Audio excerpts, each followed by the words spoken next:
When I first watched The Lighthouse, I found myself, much like the characters, intrigued by the light. I kept waiting to see the big reveal, getting excited in every glimpse of the truth. But then the movie ended and there was nothing. At first I felt a bit disappointed, almost let down. And yet, there was something that made me want to rewatch it. Even though nothing really got explained, there was something there that pulled me back in. And I realized that leaving questions unanswered and letting the mystery linger is exactly what made this film so haunting and unforgettable. Cosmic horror.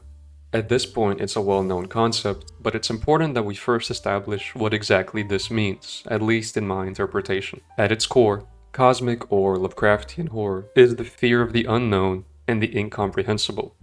And while many Lovecraftian stories do feature a big monster, it isn't the mere existence of these creatures that is terrifying to us, but rather the implications of this existence.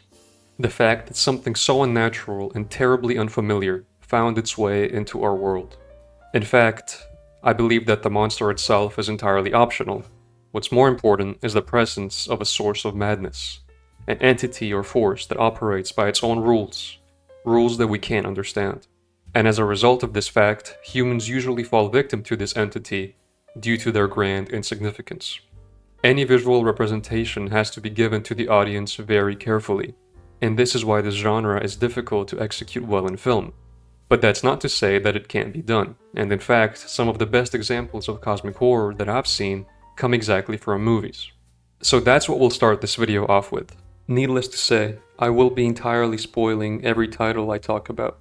First up, as I mentioned earlier, The Lighthouse.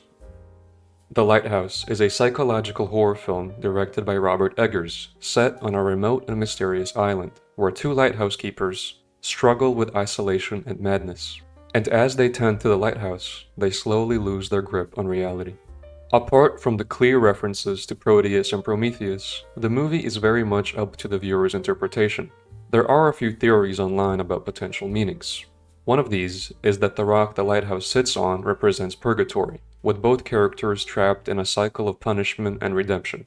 And although no theory is more valid than another, personally I lean towards another interpretation, where the film isn't necessarily trying to answer anything, but rather raising questions for the sake of leaving them unanswered, and giving us just enough to stay intrigued without explicitly revealing anything. The uncertainty of what's real or imagined shows the character's descent into madness, and the audience is left to experience that same sense of confusion and helplessness, like how I did. While The Lighthouse includes familiar cosmic horror elements, such as the light on top of the lighthouse, this movie's source of madness, and classic Lovecraftian imagery like tentacles, it offers much more than just a standard horror narrative. The light itself becomes a symbol of unattainable knowledge or forbidden power, with each character reacting to it differently. For Defoe's character, it's something sacred and makes him produce questionable noises, while Pattinson's character views it as something unattainable because Defoe's character always blocks him from seeing it. The light is mine.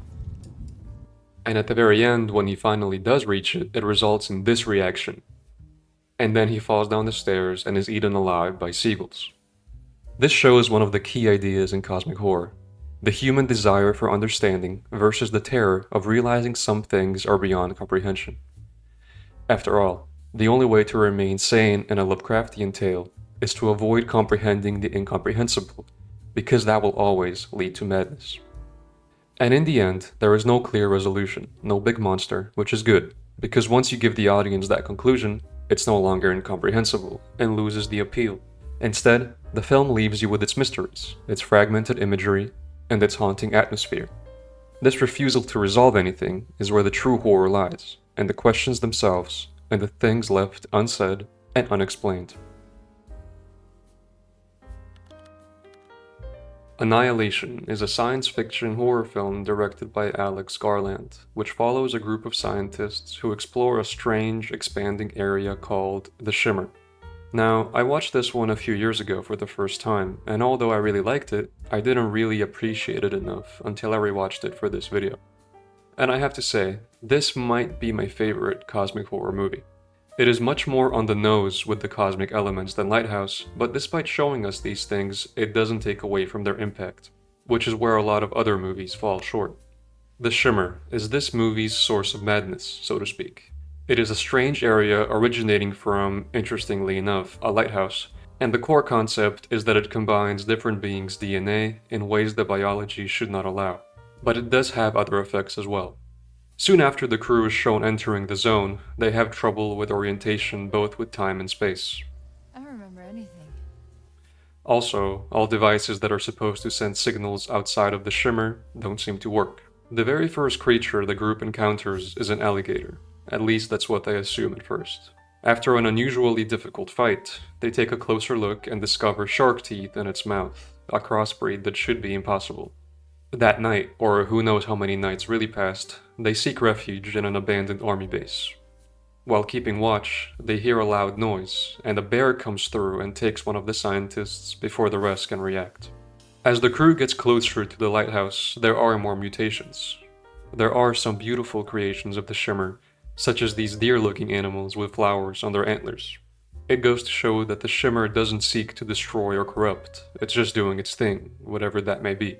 And according to our morals and view of things, some of these creations are disturbing and some don't seem so bad.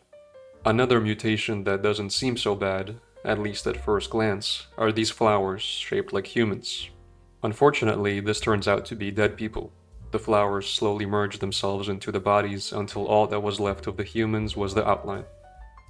That evening, they find a house to spend the night in, and one of the girls goes a bit crazy and ties the others up. Then we get to see one of the visually scariest parts of the movie. The bear from earlier comes back, but it has a strange human-like voice now. As it gets closer, a human-like skull can be seen on its head as well. They realize that as the bear killed the scientist before, a part of her found its way into the bear. One of the scientists gets severely impacted by this realization, which causes her to succumb to the shimmer and slowly turn into one of the flower people. This is very important because it implies that the shimmer targets those who are mentally weak to it, a classic Lovecraftian concept. Those who cannot resist or ignore the madness are consumed by it, in this case quite literally. But the ultimate confrontation with the shimmer comes when the main scientist finally reaches the lighthouse. She encounters an alien being, but this thing is not a typical recognizable life form. It does not attack or communicate in any traditional way. It mimics and transforms, and its movements show the audience that this being's motives are far beyond understanding or reasoning. It doesn't seek to destroy humanity, but its mere existence alters the fabric of life itself.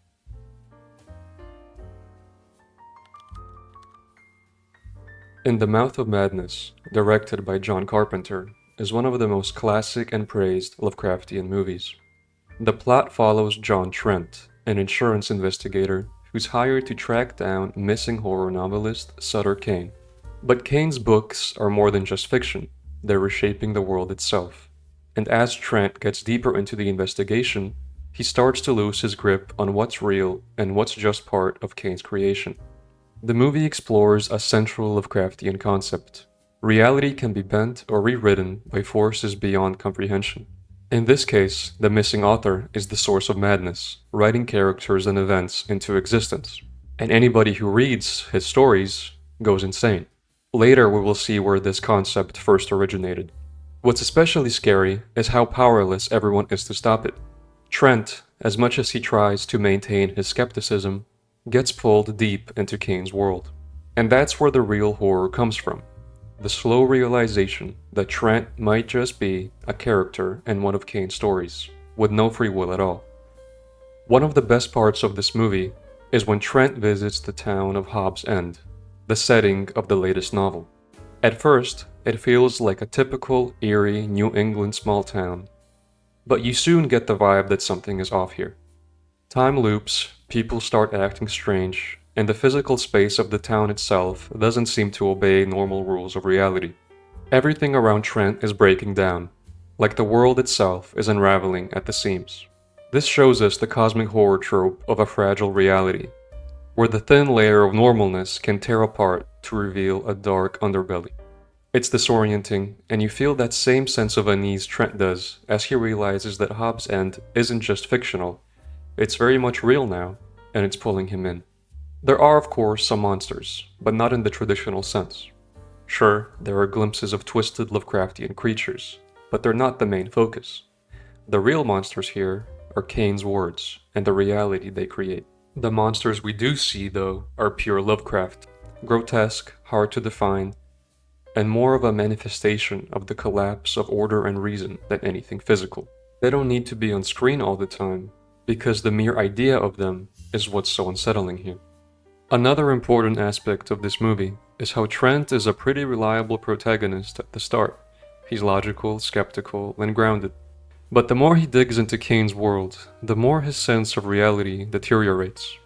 By the end, it's hard to tell whether Trent is truly descending into madness, or if he's the only normal one left. And that's what makes this movie so special. You're never sure if the protagonist is insane, or if the horror is real. In Trent's case, the line between sanity and madness blurs to the point where it doesn't even matter anymore. The movie's ending is its most unsettling feature. Trent ends up in a theater, watching a film version of his own life. He's basically watching the movie we just watched. It proves that everything Trent has experienced, including his very existence, was scripted by Kane from the very beginning. This is where this movie really nails the right vibe. The idea that nothing we do matters because we're all just characters in a story being written by someone or something else.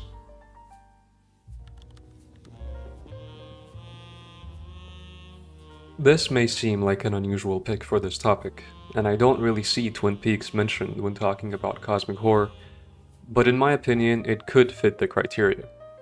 And I understand that this show is first surreal, abstract, and even Lynchian, and only cosmic horror second, if anything.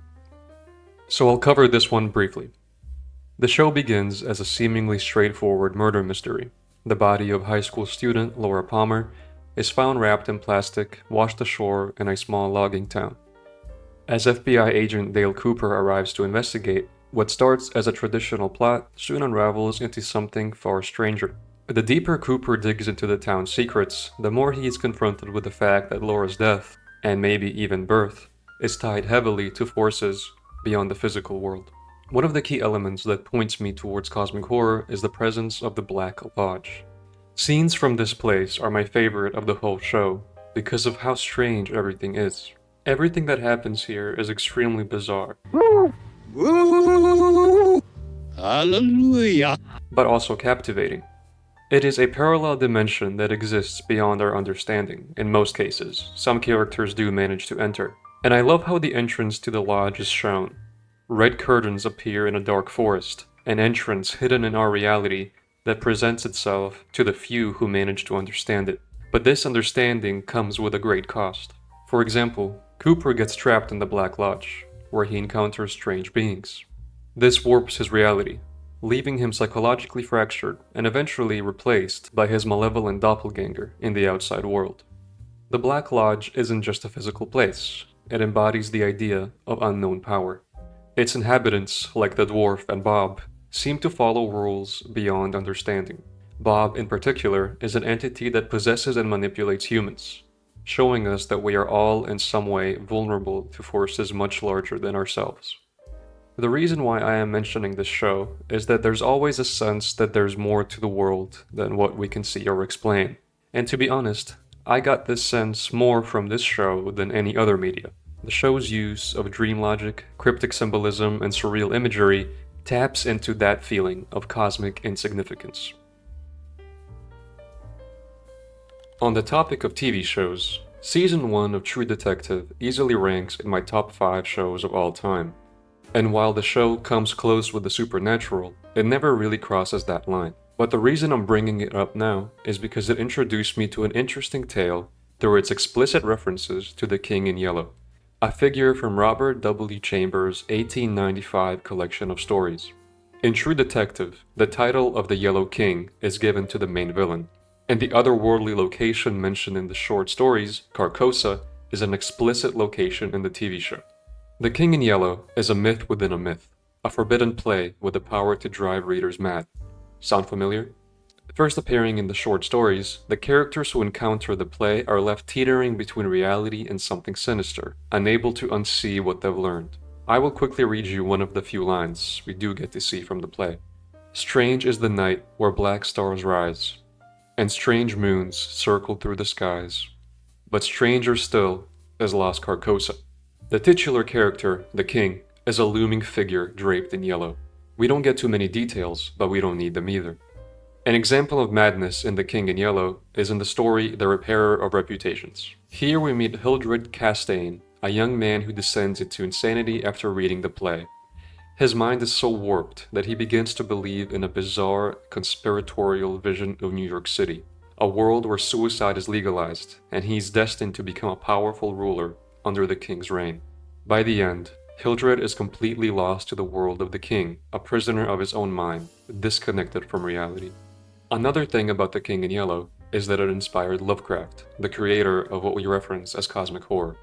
And Lovecraft has a bunch of fantastic stories, but I will talk about my favorite, At the Mountains of Madness. This one follows a doomed Antarctic expedition led by Dr. William Dyer, a geologist from fictional Miskatonic University. Dyer and his team set out to explore uncharted territory in the frozen South Pole, but soon enough, most of the team gets mutilated in strange ways. Although pretty depressed, Dyer and his friend Danforth still manage to go exploring, and they discover an ancient city buried beneath ice and rock. Ruins so alien and immense that they challenge everything the team thought they knew about history and evolution. They uncover evidence of the Elder Things, a race of beings that once ruled Earth millions of years ago before humans emerged. These creations aren't just relics, they're remnants of an advanced civilization that fell to a chaotic force of their own creation. The team then encounters the Shoggoths, monstrous shape-shifting entities made by the Elder Things as laborers. But unlike their creators, the Shoggoths survived and evolved. Dyer and Danforth, through their exploration, eventually encountered these things. They narrowly escaped them, realizing that some things are better left undiscovered. The whole story is written from Dyer's point of view, writing to the university to stop any further explorations. The journey into this ancient forgotten city revealed a dark truth. Humanity is insignificant, and knowledge of these kinds of forces is not meant for our minds.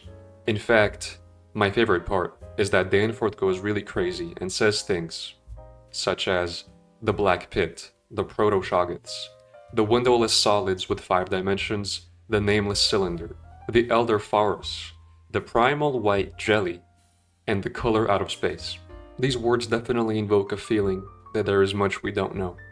A very cool story overall, and although a bit long, it gives a very detailed history of the Elder Things, and every new revelation shows us just how insignificant we truly are.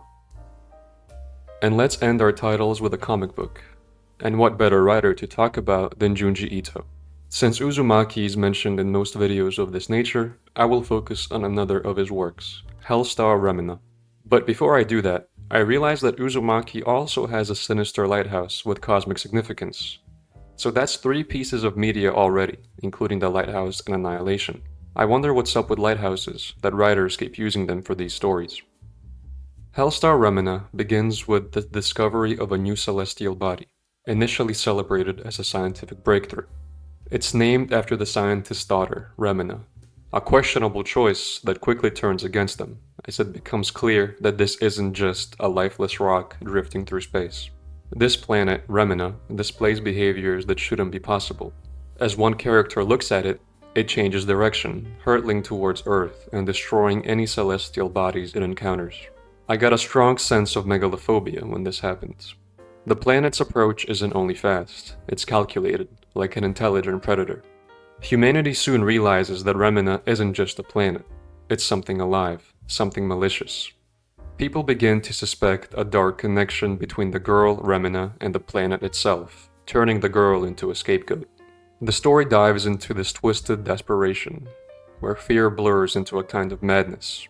Crowds target the girl in a frenzy, believing that sacrificing her might just save the world. Ito shows this mob mentality to illustrate humanity's fragility. In the face of the unknown, even innocent people can become villains, driven by primal survival instincts.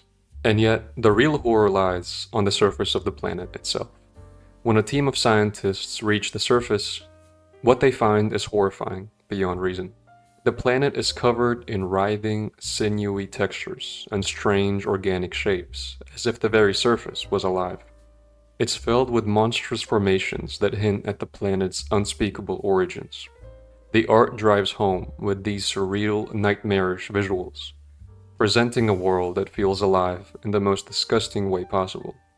The terrain seems to pulse and shift, as if Remina itself is aware of the people observing it, watching back. At the very end, Remina actually swallows Earth, and the only survivors are the few who manage to enter a fallout shelter, floating in space forever. Thank you for watching. I also wanted to give a big thank you for the support on my last video, my favorite depictions of hell. There were some seriously great recommendations in the comments, and I already started watching some of them. I might make a part 2 featuring some of these suggestions, so let me know if that's something you would like to see. Until next time.